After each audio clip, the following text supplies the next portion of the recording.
रोहित वेमुला को सब पूरे इंडिया जानता है, उनके साथ क्या हुआ। अनिकेत अमोरे बीटेक 4th ईयर का स्टूडेंट था आईआईटी बॉम्बे में ही, जिसने जातीय भेदभाव के कारण 2014 में आत्महत्या की। आज दर्शन सोलंकी है, कल और किसी का बेटा होगा, लेकिन सरकार इस पे चुप है। आज चीजें वैसे ही हैं। जो सामाजिक भेदभाव आज है, जिसको जातीय भेदभाव हम लोग कहते हैं, जो समाज में हमारे आज भी व्याप्त है, जो लोग जिसका दम भरते हैं कि वो नहीं है, लेकिन वो बहुत ज्यादा भरा हुआ है, जातीय विष जो है, उसने शिक्षण संस्थानों में अपना घर कर लिया है। शिक्षा मंत्रालय भारत का वो शांत इस पे है। प्रधानमंत्री नरेंद्र मोदी जो पिछड़ों के हम ये हिमायती बनते हैं और बोलते हैं कि मैं पिछड़ों का बेटा हूं, वो बिल्कुल चुप है। जितने भी दलित के नेता जो बनते हैं, बिहार के जितने भी नेता हैं जो आरक्षण का लाभ लेकर के आज लोकसभा में बैठे हुए हैं, वो भी चुप हैं। कौन बोल रहा है? मजाक बना दिया है इन्होंने, लोकतंत्र का मजाक बना दिया है। लोकसभा में शायरी करते हैं, लेकिन जब दलितों का ऐसा मुद्दा आता है, आज एक दलित का बेटा जिसने आईआईटी बॉम्बे में पहुंचकर आज उसको आत्महत्या करना पड़ा, उसके लिए कोई आवाज नहीं उठा रहा है। मैं नाम किसी का भी नहीं लूंगा। जितने भी दलित के नेता हैं आज चुप क्यों हैं? अगर उनको अपनी सत्ता बचानी होती है, अपनी कुर्सी बचानी होती है, तो तुरंत वो 10 तरह का बात कहने लगते हैं। आज लेकिन एक दलित का बच्चा आत्महत्या कर लेता है, एक तरह से ये संस्थानिक हत्या है, तो चुप नहीं। अगर किसी को बस अपनी जाति को लेकर के उसको जान देना पड़ जाए, तो सोचिए कि इस देश में कितनी शर्म की बात है। कई ऐसे उदाहरण है, रोहित वेमुला का उदाहरण देख लीजिए। और अब आईआईटी बॉम्बे में एक मसला आया है, उसको लेकर के हम आदित्य पासवान के पास पहुंचे हैं। और आदित्य पासवान जो भी दलित का मुद्दा होता है उसको मुखर रूप से उठाते हैं। कांग्रेस के एससी विंग के प्रवक्ता हैं। ये बार बार ये हमारे साथ दलितों के साथ ही क्यों होता है? दर्शन सोलंकी आईआईटी बॉम्बे में 3 महीने पहले एडमिशन लिया था उसने, और 3 महीने पहले एडमिशन लेने के बाद जातीय भेदभाव ऐसा उनके साथ, बच्चे के साथ हुआ कि वो जातीय भेदभाव की बलि चढ़ गया। और एक तरह से ये संस्थानिक हत्या जो होती है वही हुई है, और ये पहला वाकयात नहीं है। रोहित वेमुला को सब पूरे इंडिया जानता है, उनके साथ क्या हुआ। अनिकेत अमोरे बीटेक 4th ईयर का स्टूडेंट था आईआईटी बॉम्बे में ही, जिसने जातीय भेदभाव के कारण 2014 में आत्महत्या की। आज दर्शन सोलंकी है, कल और किसी का बेटा होगा, लेकिन सरकार इस पे चुप है।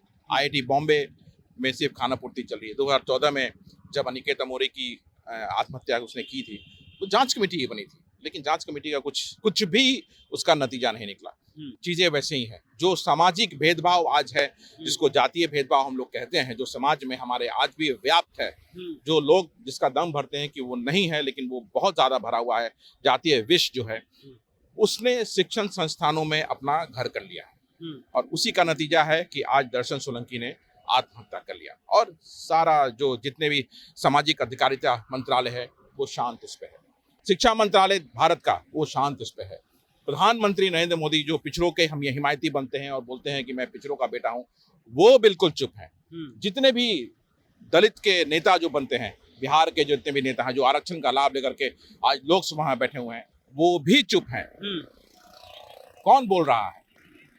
जिनको बोलना है वो तो शायरी करते हैं संसद में जाकर के। रामदास अठावले साहब जो मंत्री हैं, वो तो शायरी, बस शायरी 2 लाइन का शायरी बोलते हैं, उसके बाद उनकी लगातार जो है मंत्री बना रखा है। लगता है कि बस एक कठपुतली बन के वो रह गए हैं। मजाक बना दिया है इन्होंने, लोकतंत्र का मजाक बना दिया है। लोकसभा में शायरी करते हैं, लेकिन जब दलितों का ऐसा मुद्दा आता है, आज एक दलित का बेटा जिसने आईआईटी बॉम्बे में पहुंचकर आज उसको आत्महत्या करना पड़ा, उसके लिए कोई आवाज नहीं उठा रहा है। मेरी ये आपके माध्यम से पूरे देश के लोगों से, दलित भाइयों से, पिछड़े भाइयों से अपील है ये कि इसको ट्रेंड करें, लिखें, इतना ज्यादा लिखें, इतना ज्यादा ट्रेंड कराएं कि ये बात प्रधानमंत्री जी के कान तक जाए, शिक्षा मंत्रालय के कान तक जाए, सामाजिक अधिकारिता मंत्रालय की कान तक आवाज जाए। आज राष्ट्रीय अनुसूचित जाति जनजाति आयोग वो भी चुप बैठा हुआ है। कौन एक्शन लेगा इस पे? जो ये संस्थान जितने भी हैं, जिनको एक्शन लेना चाहिए इसके विरुद्ध, जो इसके लिए जिम्मेवार हैं, उसके विरुद्ध, वो सब चुप हैं। तो आखिर एक्शन लेगा कौन? अगर एक्शन नहीं होगा तो क्यों चुप है वो लोग? हमें सड़क पर उतरना पड़ेगा। क्यों चुप है? नहीं हो चुप, क्या उनको कोई मतलब नहीं है? किसी की दलितों की जान चली जाती है, कोई मतलब नहीं है? सिर्फ अपने घर परिवार से मतलब है, अपने पार्टी से मतलब है, पैसा कमाने से मतलब है, आवास लेने से मतलब है, जमीन लेने से मतलब है, घर लेने से मतलब है, बस यही मतलब है। आपके सामने है, लोगों के सामने है, कितना मतलब है। अगर मतलब होता तो आज लोकसभा में इसकी जम के चर्चा हो रही होती। अगर मतलब होता तो आज हर जगह इसकी चर्चा हो रही होती। अगर मतलब होता तो जितने भी दलित के नेता, खासकर बिहार से बहुत लोग हैं जो दलित के नेता बनते हैं, दलितों का सिरमौर बनते दलितों हैं। की पार्टी है भैया, चिराग पासवान, जीतन राम मांझी, सब लोग कहते हैं कि हम दलितों की पार्टी मैं है। नाम किसी का भी नहीं लूंगा। हाँ, जितने भी दलित के नेता हैं हाँ, आज चुप क्यों हैं? अगर उनको अपनी सत्ता बचानी होती है, अपनी कुर्सी बचानी होती है, तो तुरंत वो 10 तलाक का बात कहने लगते हैं। आज लेकिन एक दलित का बच्चा आत्महत्या कर लेता है, एक तरह से ये संस्थानिक हत्या है, तो चुप नहीं। क्यों? आखिर कौन इसके लिए आवाज उठाएगा? मेरे अकेले आवाज उठाने से कुछ नहीं होगा जब तक समाज मेरा साथ नहीं आएगा। और मैं आपके माध्यम से पूरे समाज को कहना चाहता हूं कि इसको आप लिखिए, इसको इतना ट्रेंड कराइए, इतना लिखिए, एक आंदोलन का रूप दीजिए, ताकि ये बात माननीय प्रधानमंत्री जी जाए और एक ऐसी व्यवस्था बने, ऐसी कठोर व्यवस्था बने कि आगे से कोई भी ऐसा करने का सोचे भी ना। लेकिन मेरा एक और सवाल है कि ये जो लोग हैं, जो लोगों को शोषण करते हैं, जो शोषक वर्ग हैं, वो मन में क्या लेकर के जाते हैं? मुंबई, दिल्ली जैसा शहर, बेंगलोर जैसा शहर, जिसमें आगे लिखा था मेट्रो शहर है, मेट्रो शहर के जाने के बावजूद वो जो उनके मन में जो कपट है, जो नफरत है, उसको लेकर के लोग ये सब बातें वही बात है ना। हाँ। कि आज लोग अंग्रेजी बोलते हैं, अच्छे अच्छे कपड़े पहनते हैं, बड़े बड़े कंपनियों में काम करते हैं, और लेकिन उनके मन में ये जातीय भेदभाव बैठा हुआ है। तो ये सब बेकार है, शिक्षा ही बेकार है उनके लिए। आज बताइए, IIT बॉम्बे की प्रोफेसर हैं सीमा सिंह, उन्होंने खुलेआम ऑनलाइन क्लासेस में दलित बच्चों को खुलेआम गाली दिया, लेकिन कहा IIT बॉम्बे चुप है। सीमा सिंह, ये चेक करने की चीज है। ऑनलाइन क्लासेस में उन्होंने खुलेआम गाली बका है दलितों को, और उन्होंने साफ कहा है कि मैं किसी से नहीं डरती, मुझे किसी से फर्क नहीं पड़ता है, और मैं ये बोलूंगी बात। IIT बॉम्बे चुप है।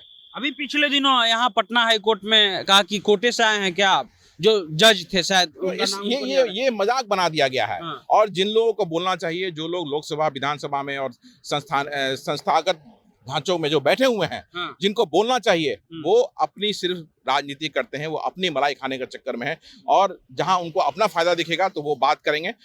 आज दलित की जो इश्यूज हैं, जो ये सबके, आज रोहित वेमुला कल थे, अनिकेत अमोरे थे, आज दर्शन सोलंकी है, कल किसी भी दलित का बच्चा हो सकता है, किसी का भाई हो सकता है, किसी की बहन हो सकती है, किसी के साथ भी ये वाकयात हो सकता है। तो कौन बोलेगा?